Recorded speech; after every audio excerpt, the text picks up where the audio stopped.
अस्सलाम वालेकुम viewers, programme ज़राअत और तवानाई में आपको खुशामदीद कहते हैं। मैं हूं आपका होस्ट जैदी और आज का हमारा जो टॉपिक है वो है सोलर एनर्जी पे। सोलर एनर्जी बेसिकली पाकिस्तान एक बहुत ज़्यादा ख़जाना रखने वाला मुल्क है सोलर एनर्जी के ऊपर। जहाँ पे तवानाई की बात होगी वहाँ शमसी तवानाई एक बहुत अहम ज़रूरत और बहुत अहमियत की हामिल भी है। लेकिन हमारी गवर्नमेंट अभी तक सोलर एनर्जी पे कुछ क्यों नहीं कर पाई है? हमारी गवर्नमेंट ने पास्ट डेज में कुछ इस पे एक्शंस लिए थे लेकिन अभी तक वो कंप्लीट नहीं हुए। इसकी क्या वजूहात हैं? क्या पाकिस्तान दिन ब दिन तरक्की का शिकार होता जाएगा? हमारे हमसाया मुल्क और बाकी आलमी दुनिया इस चीज़ के ऊपर तरक्की करती जा रही है, पर पाकिस्तान रोज़ बर रोज़ जो है वो डाउन साइज की तरफ जाता जा रहा है। इसकी क्या वजूहात हैं, क्या एलिमेंट हैं, क्यों हमारे गवर्नमेंट के जो इदारे हैं और जो हमारे सियासतदान हैं वो इस पर फोकस क्यों नहीं कर रहे हैं? आज इस टॉपिक पे बात करेंगे। आज हमारे साथ एक्सपर्ट्स मौजूद हैं, यूनिवर्सिटी ऑफ इंजीनियरिंग से डिपार्टमेंट से ताल्लुक़ रखते हैं जनाब उमर साहब। ये इलेक्ट्रॉनिक इंजीनियर हैं और इनकी बहुत पास्ट डेज में बहुत खिदमात हैं सोलर एनर्जी को लेके। और उनके साथ तशरीफ़ फरमा है जनाब जवाद साहब, इनकी भी बहुत खिदमात हैं, ये भी इलेक्ट्रॉनिक इंजीनियर हैं। आइए इनसे बात करते हैं। सबसे पहले उमर साहब आपसे सवाल करना चाहूँगा कि बेसिक रीजंस क्या हैं, पाकिस्तान में मैन्युफैक्चर क्यों नहीं हुआ अभी तक सोलर एनर्जी, बताइएगा। बिस्मिल्लाहिर्रहमानिर्रहीम। मिसेस यदि सबसे पहले मैं बताता चलूँ कि पाकिस्तान की जो एनर्जी नीड्स हैं वो दिन ब दिन पर एनम के हिसाब से देखी जाए तो 2000 मेगावाट हमें चाहिए होता है कि हम नेशनल ग्रिड में ऐड करें। तो अब डिपेंडेंट सिर्फ सोनली ऑयल के ऊपर डिपेंड नहीं कर सकते होते, क्योंकि पूरी दुनिया अल्टरनेटिव एनर्जी की तरफ जा रही है और हम लोग दिन ब दिन पीछे आते जा रहे हैं। तो मैं सबसे पहले तो बताना चाहूँगा कि सोलर एनर्जी का इतना ज़्यादा पाकिस्तान में पोटेंशियल है कि अगर हमारे मुल्क में अपनी मैन्युफैक्चरिंग स्टार्ट कर दी जाए तो हमारा नियरली मोर देन 50% जो हमारा जो फॉरेन बिल आता है सोली डिपेंडिंग अपॉन ऑयल, वो हमारा बिल्कुल खर्च खत्म हो जाएगा। इनडायरेक्टली और डायरेक्टली एम्प्लॉयमेंट बढ़ जाएगी और सिर्फ हमारी मईशत को भी फरोग मिलेगा इससे। बिल्कुल। सबसे ज़्यादा जो एग्रीकल्चर है, जो हमारा जो सबसे बड़ा सेक्टर है जो आउटपुट जीडीपी के लिहाज से हमें प्रोवाइड करता है, वो एग्रीकल्चर ही है। और नॉर्मली क्या होता है कि गवर्नमेंट के लेवल से कोई इंसेंटिव नहीं दिए जाते, ना किसान को ना कोई कॉमन लेमैन को कोई भी इंसेंटिव नहीं दिए जाते।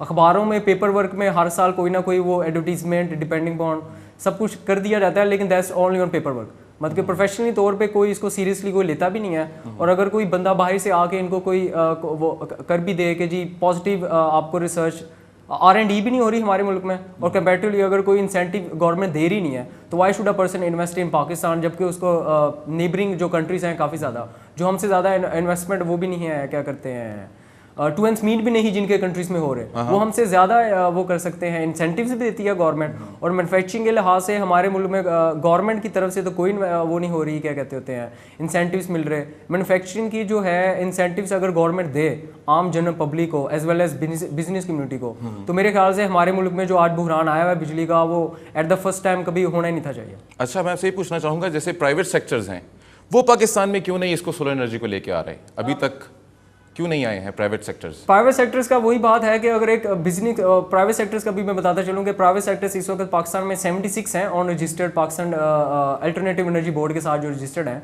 वो 76 है टोटल, लेकिन उनको कोई गवर्निंग बॉडी नहीं है जो उनको गवर्न कर सके।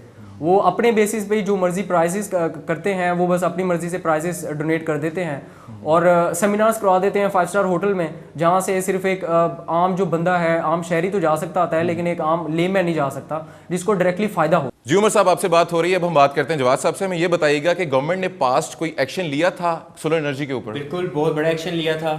ज़िया-उल हक के ज़माने में काफ़ी बड़ा जो है इस पर एक्शन लिया गया था।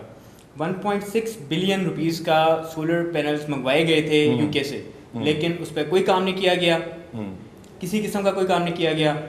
वो तब से लेके वैसे ही जो है ना वो एज ए स्क्रैप पड़े रहे हैं, नई चीज़ें स्क्रैप पड़े रहे हैं। उसको जब भी कोई छेड़ने की कोशिश की गई है उस पर कोई ना कोई हुकूमत आके जो है ना रोक देती थी उसे, तो उसको आप नहीं यूज़ कर सकते। और अब ये लास्ट में आपको बताता हूँ, मुशर्रफ के दौर में वो कोड़ियों के बहुत जो है प्राइवेट कंपनीज ने खरीदी। अच्छा जवाब साहब, ये बताइएगा कि बेस्ट लोकेशंस कौन सी हैं सोलर एनर्जी को प्रोड्यूस करने के लिए? बेस्ट लोकेशंस अगर पाकिस्तान के लिहाज से आप देख रहे हैं तो हमारे पास सिंध है, बलूचिस्तान है, बहुत बड़ा रकबा है, आपको पता है जैसे कि। तो हमारे पास जो सिंध के एरिया आयत है उसमें मतलब कि हम लोग इसको अगर फ़रोग दें तो ये बहुत ज़्यादा जो है ना हेल्पफुल है। किस तरीके से कि हमारे किसान भाई जो हैं वो इसको बड़े अच्छे तरीके से जो है ना यूज़ कर सकते हैं। ट्यूबवेल्स के तौर पर। यहीं से मैं ऐड करता चलूँ मिस्टर जैदी कि अगर सिर्फ मेन सोर्स ऑफ जो उनका होता है, क्या कहते हैं कि जो मेन हर्डल होता है किसान भाइयों के लिए, वो ट्यूबवेल ही होता है कि ट्यूबवेल का कभी ट्यूबवेल जब पानी आ रहा है तो वहाँ पे बिजली नहीं आ रही है, अगर बिजली आ रही है तो पानी नहीं आ रहा। तो सिर्फ अगर गवर्नमेंट किसान भाइयों के लिए सिर्फ इंस्टॉल कर दे कि लेट्स से कि 1 मिलियन ट्यूबवेल्स उन्होंने कन्वर्ट कर दिए हैं सोलर पैनल के ऊपर, और वहाँ से हमारी जो सेविंग होगी पर एनम वो 7000 मेगावाट है। बिल्कुल 7000 मेगावाट अगर आप सेव कर रहे हो जस्ट इंस्टॉलिंग सोलर ट्यूबवेल्स, तो यहीं से आप अंदाज़ा लगा लेंगे हमारी जो शॉर्ट कमिंग होगी 6500 की, जो फिलहाल जो आज लाहौर में शॉर्ट कमिंग है including all over the country, वो 6500 मेगावाट है। तो आप 500 मेगावाट सरप्लस बिजली बचा रहे हैं। तो गवर्नमेंट को सीरियसली एक्शन लेना चाहिए कि सिर्फ एक छोटे से पायलट प्रोजेक्ट कहीं शुरू करे, किसानों को दिखाए कि भाई ये इंस्टॉल होना चाहिए, मिनिमम आपको इंसेंटिव्स दे रहे हैं हम लोग, तो इंसेंटिव्स देंगे तो डेफिनेटली पॉजिटिव फीडबैक आएगा। सिर्फ पेपर वर्क करने से कोई फीडबैक मुझे नहीं लगता कि कोई पॉजिटिव फीडबैक बिल्कुल इसके ऊपर बेसिकली मैं ये सोचता हूँ कि गवर्नमेंट का इंसेंटिव देना जरूरी है, बिल्कुल, ताकि जो फार्मर्स हैं या जो प्राइवेट सेक्टर्स हैं वो आगे इस पे काम कर सकें। बिल्कुल ऐसे। ठीक है, मुझे ये बताइएगा कि एक्स प्राइम मिनिस्टर जो हमारे गुजरे हैं उनका भी सुनने में आया था कि कोई उन्होंने इकदाम किए थे सोलर एनर्जी को लेके।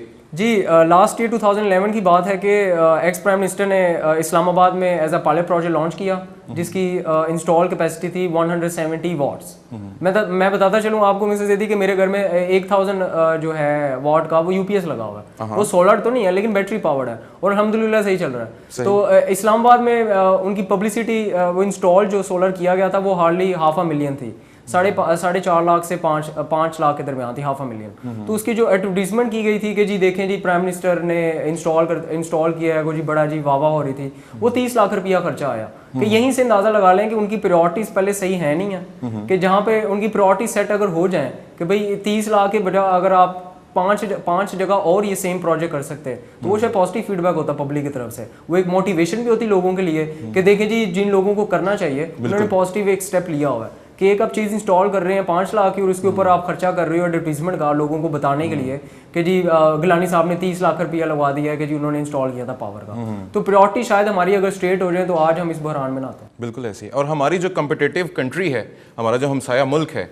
वो इसके ऊपर बहुत ज़्यादा तरक्की करता जा रहा है और सोलर पैनल्स लगा रहा है अपने मुल्क में। जी बिल्कुल, मैं बताता चलूँ कि नरेंद्र मोदी है, उन्होंने अब चीफ मिनिस्टर हैं गुजरात के, उन्होंने 2010 में इनिशिएट लिया था कि जी उन्होंने प्रपोजल दिया कि हमारे यहाँ पे इतनी ज़्यादा बंजर ज़मीन है एज ए डेजर्ट, तो उसके ऊपर क्यों ना हम कोई सोलर पावर प्लांट इंस्टॉल कर दिया जाए कि हमें रिलोकेशन नहीं करनी पड़ेगी, हमें इन्वायरमेंट डिग्रेडेशन नहीं होगी, हमें कोई लोगों को रिलोकेट नहीं किया जाएगा, वो नहीं एक्स्ट्रा पैसे नहीं देने पड़ेंगे कि ज़मीन तो पहले अवेलेबल है ही है कि आपको 1 मेगावाट एनर्जी सोलर से प्रोड्यूस करने के लिए 6 एकड़ की ज़मीन चाहिए होती है। सही। और कंपेरेटिवली हमारे मुल्क में अगर एनर्जी नीड्स देखे जाएँ तो 6 एकड़ से मैं कह सकता हूँ कि 6 लाख एकड़ की ज़मीन है जिसमें हम पूरे अपनी एनर्जी नीड्स कंप्लीट कर सकते हैं।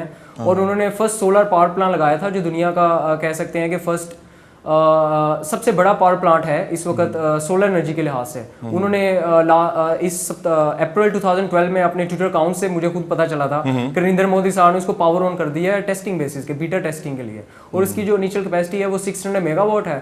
और यहीं से आप अंदाजा लगा सकते हैं कि इंडिया ने टारगेट किया हुआ है कि बाय 2020 के 2020 तक हमने जी 6000 मेगावाट इलेक्ट्रिसिटी प्रोड्यूस करनी है just on the basis of solar energy. ठीक है उमर, इससे आगे हम आपसे बात करेंगे, लेकिन उससे पहले लेंगे हम छोटा सा ब्रेक, कहीं मत जाइएगा, मिलते हैं एक छोटे से ब्रेक के बाद।